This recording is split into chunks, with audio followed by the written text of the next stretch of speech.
आदेश छ कि छैन छ भने देखाउनु पर्यो। तपाईँले मलाई तपाईँले प्रमुखसँग जति अकाउन्टेबल हुनुहुन्छ उपप्रमुखसँग पनि अकाउन्टेबल हुनुहुन्छ।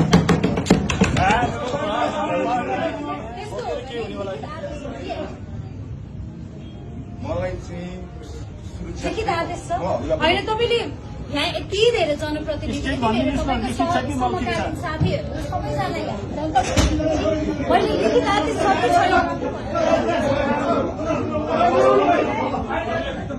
लिखित आदेश छैन भने छैन। मैले कतिपय कुरा चाहिँ यहाँ भन्ने विषय पनि होइन।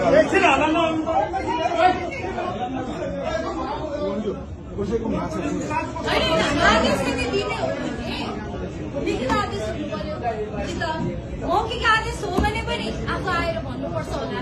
अब यहाँ त फेरि यो ढोका खोल्ने बित्तिकै फेरि भिडन्त हुन्छ कि हुँदैन? अब त्यो भिडन्त फेरि बनाउने कि नबनाउने? भिडन्त नगर्ने हो भने त व्यवस्थापन त गर्नु पर्यो।